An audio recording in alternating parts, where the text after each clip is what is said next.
Assalamualaikum warahmatullahi wabarakatuh. Saya Farel Budiono dari kelas 12 MIPA 1 akan menjelaskan tentang peran pemuda dalam perubahan tata negara di Indonesia pada Orde Baru dan Reformasi. Yang pertama adalah peristiwa Trisakti Mei 1998. Setelah sebelumnya mahasiswa melalui HMI atau Himpunan Mahasiswa Islam, Denpasar melakukan unjuk rasa menuntut reformasi pada 4 Mei 1998. 4 organisasi mahasiswa mengajukan usulan melalui sidang umum MPR kedua.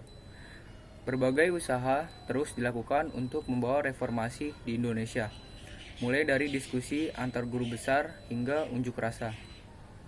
Sampai akhirnya pada 12 Mei 1998 terjadi demonstrasi besar-besaran di depan Universitas Trisakti, Jakarta. Peristiwa ini memakan 6 korban jiwa dari kalangan mahasiswa akibat tembakan aparat keamanan. Di antaranya adalah Elang Mulyana Lesmana, Heri Hertanto, Hendirawan Lesmana, dan Hafidin Royan. Peristiwa ini kemudian dikenal dengan nama tragedi Trisakti. Peristiwa tersebut tidak membuat semangat mahasiswa surut dan justru menyulut adanya demonstrasi yang lebih besar pada 13 dan 14 Mei 1948. Di Jawa Tengah, mahasiswa menduduki kantor DPRD Jawa Tengah dan memaksa para wakil rakyat untuk turun dalam aksi keprihatinan. Selain di Jawa Tengah, kerusuhan juga terjadi di wilayah Indonesia lainnya, termasuk Jakarta. Aksi tersebut diperparah dengan penjarahan di berbagai belahan Jakarta. Puncaknya pada 18 Mei 1998. Di hari yang sama, Ketua MPR atau DPR RI, Harmoko, menyarankan Presiden untuk mengundurkan diri. Mahasiswa pun menuntut dilakukannya sidang istimewa. Meski begitu, Presiden Soeharto masih belum mau mundur dari jabatannya. Berbagai usaha tersebut akhirnya membuahkan hasil pada 19 Mei 1998. Beberapa menteri kabinet Soeharto memutuskan untuk mundur dari jabatannya. Kondisi yang semakin tidak terkendali akhirnya memaksa Soeharto untuk meletakkan jabatannya di depan Mahkamah Agung pada tanggal 21 Mei 1998 pukul 10 pagi. Pada saat yang sama, Soeharto kemudian menunjuk wakilnya B.J. Habibie untuk menggantikan posisinya. Yang kedua adalah peristiwa Semanggi 1 dan 2 November 1998. Meski kepemimpinan Orde Baru saat itu sudah berganti, bukan berarti permasalahan selesai.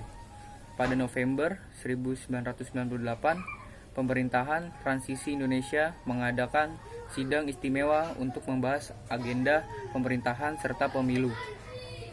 Mahasiswa bergolak kembali karena tidak mengakui pemerintahan B.J. Habibie dan tidak percaya dengan anggota DPR MPR ketika itu.